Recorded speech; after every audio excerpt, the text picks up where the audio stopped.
प्रिय विद्यार्थियों, पिछली वीडियो क्लासेस में मैंने आपको जायसी के पद्मावत के कुछ अंशों की व्याख्या कराई थी। आज मैं उन्हीं अंशों को पूर्ण करने जा रही हूँ, लेकिन उससे पहले मैं आपको बताना चाहूँगी जायसी के बारे में कुछ और रोचक बातें। जायसी जो हैं उत्तर प्रदेश में रायबरेली ज़िले में जायस नगर में उनका जन्म हुआ था और इसीलिए कहा जाता है जायस नगर मोर स्थानु जहाँ कभी आई कीन बखानू। मतलब जायसी अपने बारे में स्वयं ही बताते हैं कि वो जायस नगर के रहने वाले थे, इसीलिए उनका नाम शायद जायसी पड़ा था। और देखने में वो बहुत अधिक सुंदर नहीं थे, पर लिखते बहुत अच्छा थे। उनके लेखन से अभिभूत होकर शेरशाह सूरी ने उन्हें अपने दरबार में बुलाया, और जब उन्हें देखा कि वो बहुत अधिक सुंदर नहीं है और कुरूप है, उनकी आंखों में भी कमी है, तो राजा को हंसी आ गई। हंसी इसलिए आ गई कि ये क्या साहित्य रचना करेगा। लेकिन जायसी ने कहा कि मुझ पर हंस रहे हो या उस पर, अर्थात मुझ पर हंस रहे हो या उस के ऊपर जिसने मुझे ऐसा बनाया है। ये सुनते ही शेरशाह सूरी को पछतावा हुआ और उन्होंने इसे सम्मान के साथ अपने दरबार में बुलाया और इनकी काव्य रचनाओं को सम्मानपूर्वक सुना। तो आज मैं एक बात और बताना चाहती हूँ जायसी के बारे में कि सूफी संत थे और प्रेम मार्गी परंपरा को मानने वाले थे, अर्थात इनके सभी साहित्य रचनाओं में प्रेम मिलता है, अर्थात प्रेम की रचनाएं मिलती हैं। लेकिन उन प्रेम की रचनाओं को इन्होंने लौकिक से अलौकिक रूप दे दिया है। सामान्य नायक और नायिका को आत्मा और परमात्मा का स्थान दे दिया है। यही इन्होंने जायसी के पद्मावत में भी किया है, और मान सरोदक खंड तो इनका पूरी तरह से आध्यात्मिक ही माना जाना चाहिए, क्योंकि इसमें लौकिकता कम और अलौकिकता अधिक है। ये भी प्रश्न उठता है कि जायसी का काव्य समासोक्ति है या अन्योक्ति।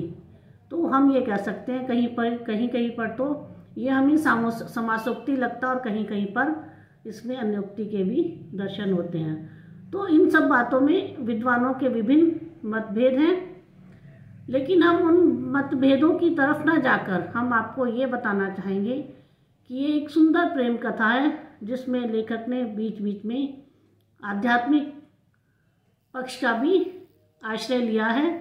लौकिक नायक और नायिका को उन्होंने अलौकिकता का जामा पहनाने का अनेक स्थलों पर प्रयास किया है। तो आज मैं आपको शेष पदों की व्याख्या कराऊंगी जिन्हें हम कड़वक कहते हैं। तो उसके बाद जो हमने पढ़ा था उसके बाद का कड़वक है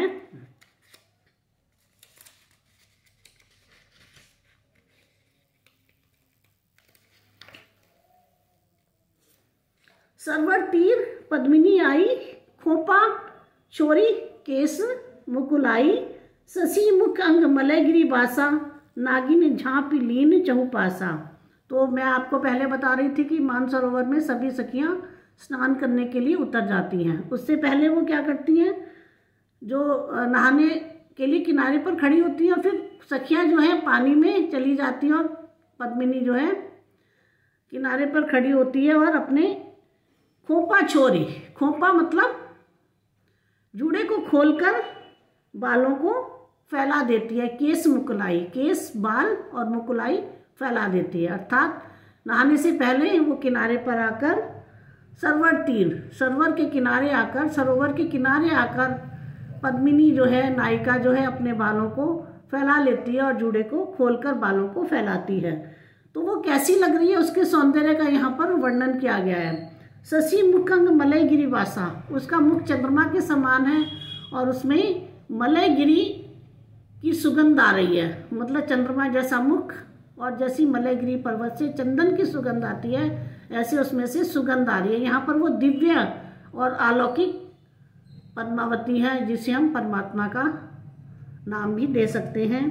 नागिन झाँप लीनी चौपासा, और उसने जो केश फैलाए ना चारों तरफ, तो ऐसे लगा जैसे उसे चारों तरफ से नागिनों ने घेर लिया हो, मतलब केश उसके नागिन की तरह। यहाँ पर अतिशयोक्ति पूर्ण वर्णन भी किया गया है, और जैसे कि अनेक कड़वकों में अतिशयोक्तिपूर्ण वर्णन मिलता है। ओनी घटा परी जगमाहम शशि के शरण लीन जनु रहा, और ऐसे लगा जैसे कि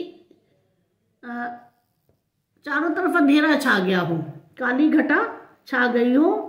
ओनी घटा परी जगमाया, जग में जो है पूरे संसार में काली घटा छा गई हो, अंधेरा हो गया हो। शशि के शरण लीन जनु रहा, और ऐसे लगा जैसे चंद्रमा को जो है राहु ने ग्रस लिया हो। छपी गए दिनों भानु के दशा, छपी गए दिनों, दिन में ही रात हो गई, और भानु जो है सूर्य वो छिप गया। लेने से नखत चांद पर गसा, और जब सूर्य छिप गया, अंधेरा छा गया, तो जो है आकाश में चांद और तारे दिखाई देने लगे। भूली चकोर दीठी मुखलावा, मेघ घटा माँ चंद दिखावा, और जो चकोर है वो भ्रमित हो गया, और वो ये सोचने लगा कि चारों तरफ काले बादल छा गए हैं और उसे चांद दिखाई देने लगा। उसे क्या लगा, चंद्रमा जो है पद्मावती के रूप में, पद्मावती के सुंदर मुखड़े के स्थान पर चंद्रमा चमक रहा है, और वो भ्रम में हो गया कि अब तो आज तो जो है रात हो गई और चंद्रमा दिखाई देने लगा है। चकोर जो है चंद्रमा से बहुत प्रेम करता है, और वो रात को उसको देखकर संतुष्टि प्राप्त करता है। चकोर का चंद्रमा से रात्रि में ही मिलन होता है, दिन में वो उसके लिए तड़पता रहता है। तो उसे लगा कि जो है दिन में ही रात हो गई, और वो प्रसन्न हो गया और वो चंद्रमा को देखने लगा, भ्रम में पड़ गया। दसन दामिनी कोकिल भाकी, और उसके दांत कैसे थे, वो बिजली की तरह चमक रहे थे, सारे दांत बिजली की तरह चमक रहे थे। और भाषा कैसी थी उसकी, कोयल जैसी भाषा थी, इतना मधुर बोलती थी जैसे कोयल बोलती है। भौं धनु गगन ले रखा, और भौएं धनुष के समान थी, जैसे गगन में इंद्रधनुष होता है ना, इतना सुंदर, ऐसी ही उसकी भौं इंद्रधनुष के समान सुंदर थी। नैन खंजन दुई केली करी, और दोनों नैन उसके कैसे थे, मानो खंजन पक्षी की तरह क्रीड़ा कर रहे हो, चंचल नैन थे। खंजन पक्षी के नैन बहुत चंचल होते हैं, तो उसी की तरह पद्मावती की आंखें थी।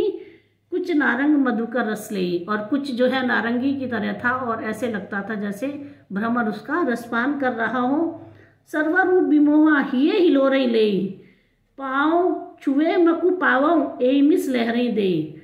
और सरोवर कैसा था, उसके रूप को देखकर बहुत अधिक प्रसन्न हो गया कि पद्मावती अब मेरे पास आ गई है, और बहुत अधिक प्रसन्न हो गया, और उसके हृदय में हिलोरें उठने लगी, बहुत प्रसन्नता से प्रफुल्लित हो गया, और उसके पैर छूने के लिए लहरें उसके पास आने लगी, मानो उसके चरणों को स्पर्श करना चाहती हो। तो यहाँ पर पद्मावती के सौंदर्य के साथ साथ उसके विभिन्न अंगों के सौंदर्य का बड़ा ही सुंदर वर्णन किया गया है, और उसके साथ साथ जो है उसे आध्यात्मिक परमात्मा का रूप भी प्रदान किया गया है। इसीलिए जो है सरोवर उसे परमात्मा का स्वरूप मानकर उसके चरणों को स्पर्श करना चाहता है। धरी तीर सब कंचुकी सारी, सरवर महा पैठी सब बारी, पई नीर जानो सब बेली, हुलसई करई काम के केली, करिल केस बिसर बिस भरे, लहरें लेही कंवल मुख धरे, नवल बसंत संवारी करी, होई प्रगट जानो रस भरी। तो फिर उसके बाद क्या हुआ कि सारी सखियां जो है अपने वस्त्रों को उतार कर सरोवर के अंदर चली गईं। धरी तीर सब कंचुकी सारी, सभी ने अपने सारे वस्त्र और कंचुकी उतार कर किनारे पर रख दिए। सरोवर महा पैठी सब बारी, सब बारी बारी से तालाब में चली गई।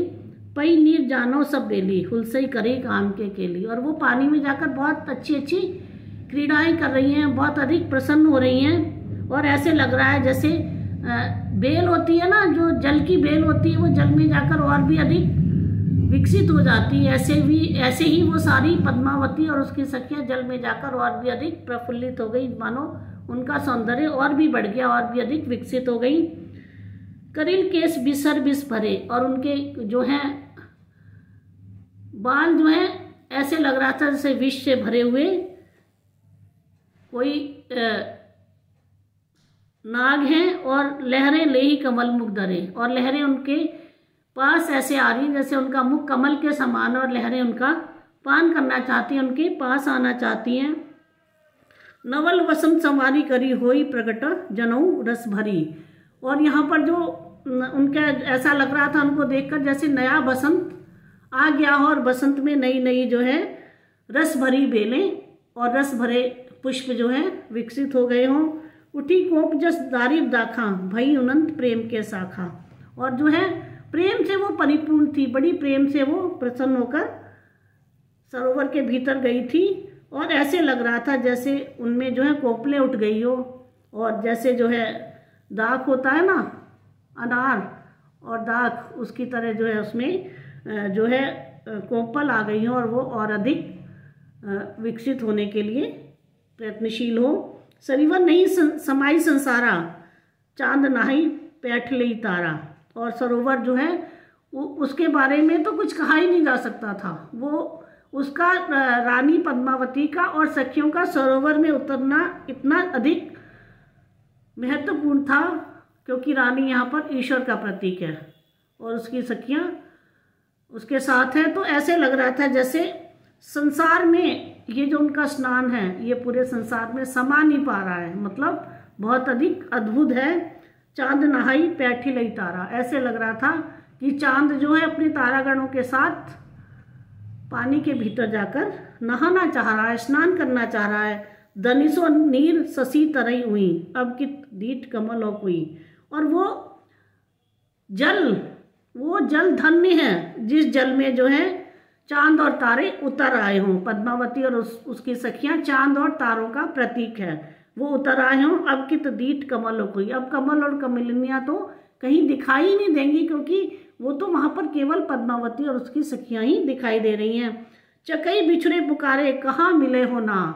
और चकवी जो है अब अपने प्रेमी से बिछुड़ गई है और पूछती है, प्रियतम अब कहाँ मिलोगे। एक चांद निसी सरग माँ दूसर जल माँ। एक चांद तो आकाश में था और दूसरा चांद अब जल में भी दिखाई देने लग रहा है, मतलब एक चांद ऊपर था और एक चांद नीचे था। अब मुझे कहाँ पर जो है मेरे प्रियतम मिलेंगे, मुझे तो कुछ समझ ही नहीं आ रहा, मैं कहाँ पर अपने प्रियतम को पुकारूं। तो भावार्थ यह है कि पद्मावती और उसके सखियों के जल में स्नान करने से, जल में उतरने से जो है सारा वातावरण बड़ा दिव्य हो गया है और सर्वत्र जो है बहुत सुंदर वातावरण हो गया है। यहाँ पर जायसी ने उत्प्रेक्षा, अनुप्रास, उपमा अलंकारों का सुंदर प्रयोग किया है और साथ में ही प्रतीकात्मक चित्रण भी है और पूरे कड़वक में बिंबात्मकता दृष्टिगोचर होती है। भाषा अवधी भाषा है और अवधी भाषा के सुंदर सुंदर देशज शब्दों का यहाँ पर प्रयोग मिलता है। इसके बाद है लागी केल करे मज नीरा हंस लजाई बैठी हुई तीरा। पद्मावती कौतुक कहाँ राखी तुम ससी हो तराइन साखी। बाद मेली का खेल पसारा हार दे जो खेल थारा। अब जल में जब बालाएं जल में जब पहुंच जाती हैं और बहुत सारी सखियां तो बड़ा ही आनंद से जो है वो क्रीड़ा करती हैं जल के भीतर। तो वो जल के अंदर लागी केली करे मजनीरा जल के भीतर वो केली करने लगी, खेल खेलने लगी और उनको देखकर जो है हंस लजाई बैठी हुई तीरा। जो मानसरोवर का हंस था वो उनसे लजा गया और किनारे पर जाकर बैठ गया।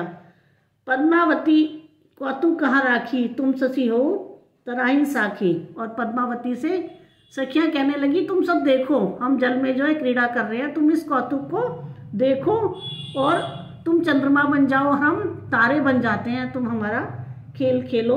बाद मेल के खेल पैसारा हार दे जो खेला थारा। और बाद में हम मिलकर जो है खेल खेलेंगी। और उन्होंने अपना खेल फैला दिया, खेल पसारा, खेल फैला दिया और एक दूसरे को हार देने लगे। दो टीम बन गई, एक काली टीम, काली सखियों की टीम और एक गोरी सखियों की टीम, और दोनों एक दूसरे को अपना अपना हार देने लगी। सांवरी सांवरी गोरी गोरी, सांवली सांवली और गोरी गोरी, इस तरह दो पंक्तियां बन गई, दो पाले बन गए, दो टीम बन गई हाथ ना हार ना होई पराए हाथा। अब हमारा हार जो है किसी दूसरे के हाथ में नहीं जाना चाहिए। बूझी खेल खेले हुए एक साथा, हार ना होई पराए हाथा। हम जो भी खेल खेलना है वो अच्छे से खेलो, समझ बूझ कर खेलो। हाथ किसी दूसरे के हाथ, हार जो है किसी दूसरे के हाथ में नहीं जाना चाहिए।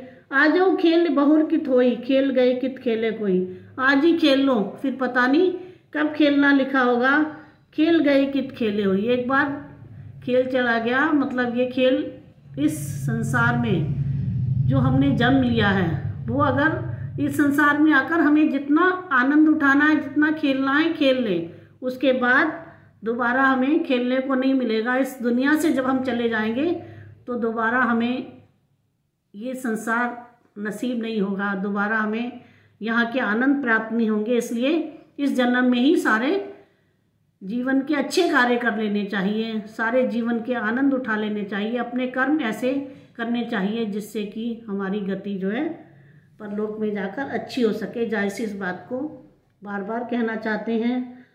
धनी सो खेल खेल से पेमा, रौताई और कुशल खेमा। ये खेल तो बड़ा धन्य है जो बड़े प्रेम से खेला जा रहा है, और इसमें एक दूसरे की कुशल क्षेम भी पूछी जा रही है और एक दूसरे पर प्रभुत्व भी स्थापित किया जा रहा है। मतलब मित्रता में प्रेम भी होता है, और जब हम खेल खेलते हैं तो हमें जीतने की भावना भी होती है, प्रभुत्व की भावना भी होती है। तो ये ऐसा खेल है जहाँ पर प्रेम से हम एक दूसरे की कुशल क्षेम का ध्यान रखते हुए, एक दूसरे की कुशलता का ध्यान रखते हुए हम खेल खेलते हैं।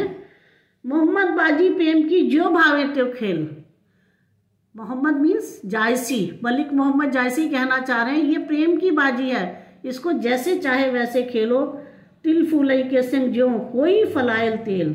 तिल फूलई के संग मतलब जैसे तिल का तेल फूलों के संग यदि उसको फूलों के संग उसको पीसा जाए, मिलाकर तेल बनाया जाए तो क्या होता है, वो तेल भी खुशबू से युक्त हो जाता है। मतलब तिल के तेल में फूलों का मिलाने से वो तेल भी खुशबूदार हो जाता है। इसी तरह इस संसार में रहकर यदि हम प्रेम से जीवन जिएंगे तो ये जीवन सुगंधित हो जाएगा। यदि हम प्रेम से रहेंगे तो हम खुद भी खुश रह पाएंगे और दूसरों को भी खुशियाँ दे पाएंगे, खुद भी सुखी रह पाएंगे और दूसरों को भी सुख दे पाएंगे। यही जायसी के कहने का उद्देश्य भी है। जायसी हमें अपनी कविता के माध्यम से बताना चाहते हैं कि इस संसार में हमें प्रेम से और आनंद से और एक दूसरे के साथ अच्छा व्यवहार करके जीवन जीना चाहिए, जिससे कि हमें हमेशा सुख ही सुख मिले और कभी भी हम दुख की अनुभूति ना कर सकें। तो सबसे बड़ी चीज़ इस संसार में प्रेम, और प्रेम ऐसी चीज़ है जो हम सबको जोड़कर रखती है। कितनी ही संसार में जो विकार हैं, ईर्ष्या, द्वेष, अहंकार, घृणा, ये सब क्या करते हैं, ये सब हमें आपस में तोड़ देते हैं, हमारी लड़ाइयाँ करवाते हैं और हम जो है चैन से नहीं जी पाते। लेकिन यदि हम प्रेम से रहें तो जीवन में चैन भी होगा और सुख भी होगा और आनंद भी होगा। तो इस प्रकार जायसी जो हैं पद्मावती और उसकी सखियों के माध्यम से एक हमें संदेश दे रहे हैं कि हमें संसार में एक दूसरे के साथ प्रेम से रहना चाहिए। इस कड़वक में भी जायसी ने विभिन्न अलंकारों का सुंदर प्रयोग किया है। पूरे कड़वक में स्वाभाविक वर्णन है और प्रतीक है, बिंब है, गीत्यात्मकता है। इसे गाया भी जा सकता है। दोहों में जो है, कड़वक में जो है तारतम्य बहुत अच्छा स्थापित हो पाया है।